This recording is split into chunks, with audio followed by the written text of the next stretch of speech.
Selamat pagi semuanya. Selamat pagi, Pak. Bagaimana kabarnya? Sehat, luar biasa. Yes, yes, yes. Nah, baik, pada pagi hari ini sebelum kita memulai materi kita, maka yang pertama sekali dulu kita harus awali dengan doa. Doa mulai.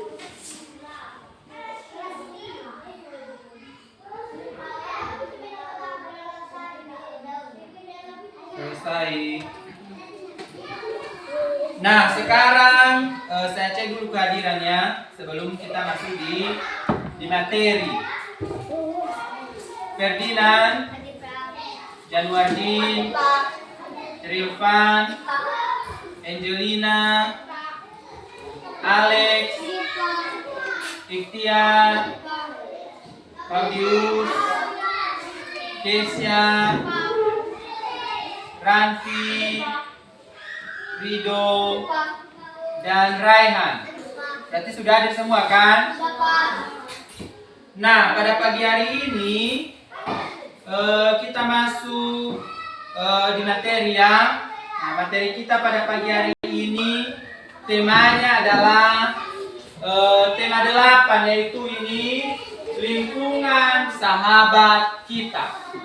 Ya. Kemudian subtema. Nah, subtemanya adalah subtema 3, usaha pelestarian lingkungan.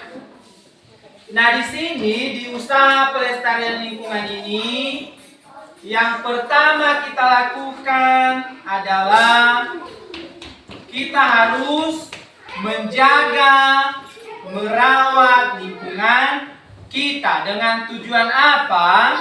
Supaya lingkungan sekitar kita bisa bersih dan segar, ya kan? Tentram. Nah, coba kalau misalnya lingkungan sekitar kita tidak bersih, apa yang kita rasakan? Apakah kita nyaman atau tidak?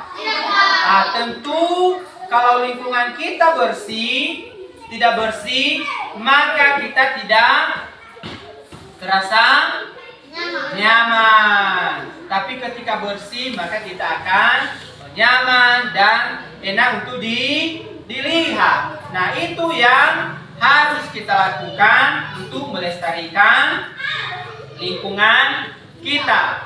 Nah, sekarang coba kalian perhatikan bukunya. Kalian lihat buku.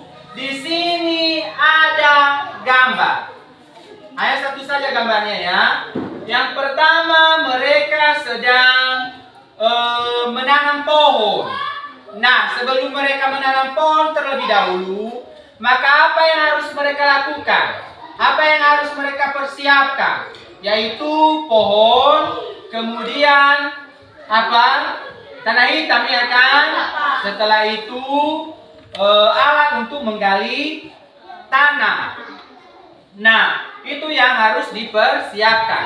Nah, setelah mereka sudah menanam pohon, lalu baru mereka ambil tanah hitam tadi, memberikan di samping-samping pohon yang baru ditanam. Nah, dengan tujuan apa mereka menanam pohon?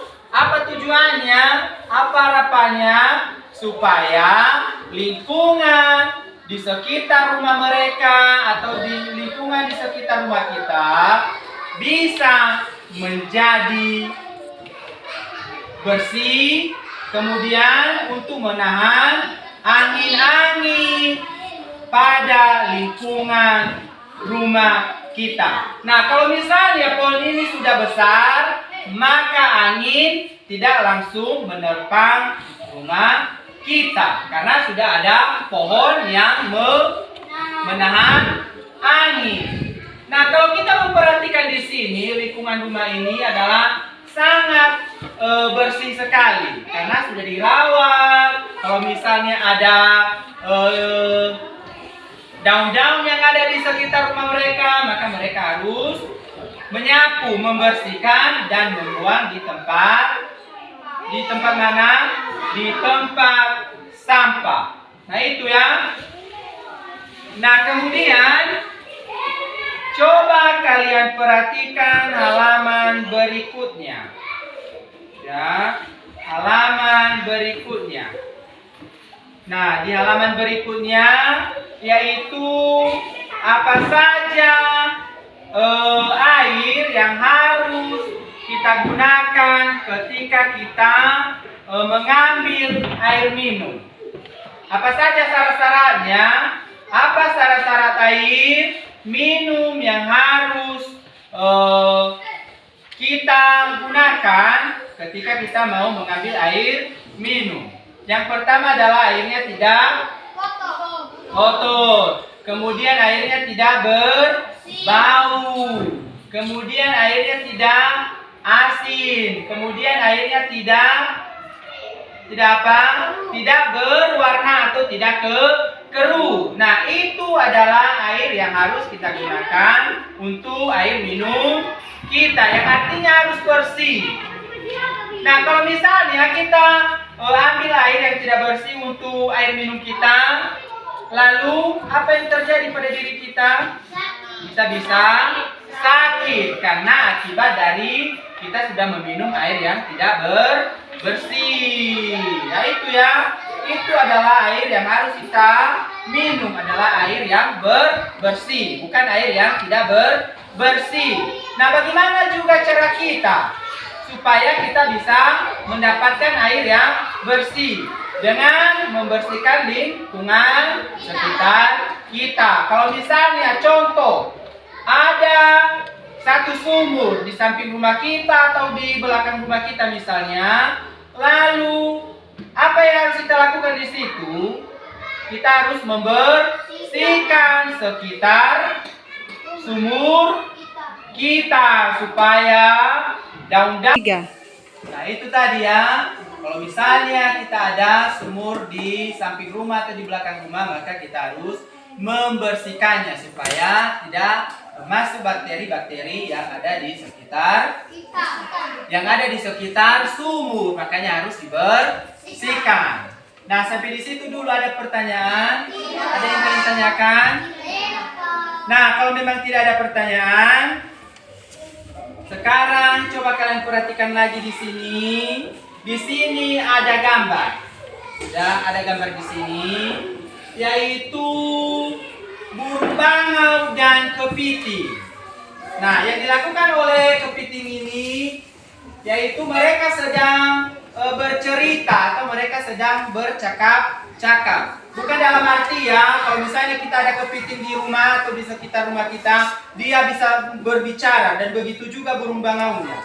Nah, ini hanya cerita, satu cerita.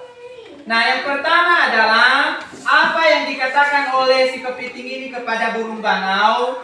Tolong kami air di sini tinggal sedikit, kami sukar bernafas. Yang artinya kepiting ini kesulitan untuk bernafas karena tidak ada air, mulai kering.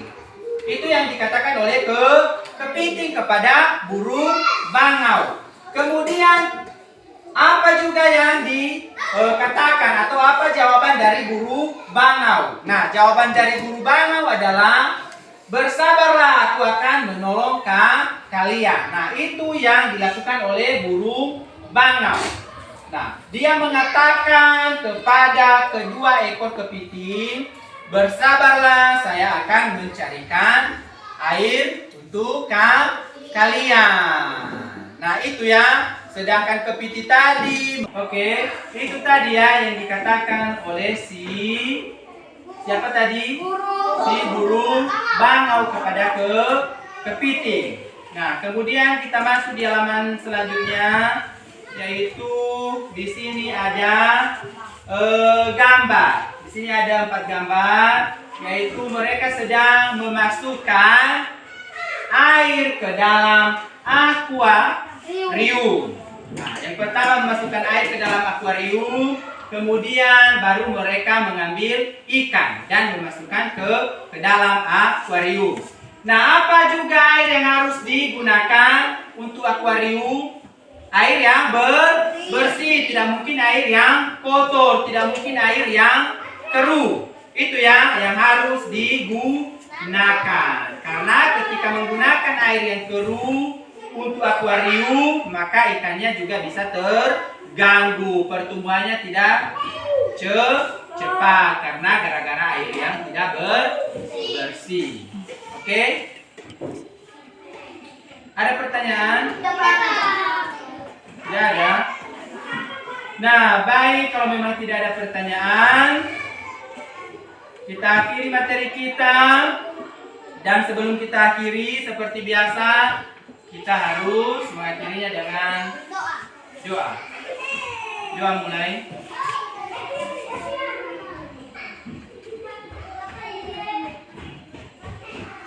Selesai. Baik, demikian saja materi kita. Besok kita lanjutkan. Sekian dan terima kasih.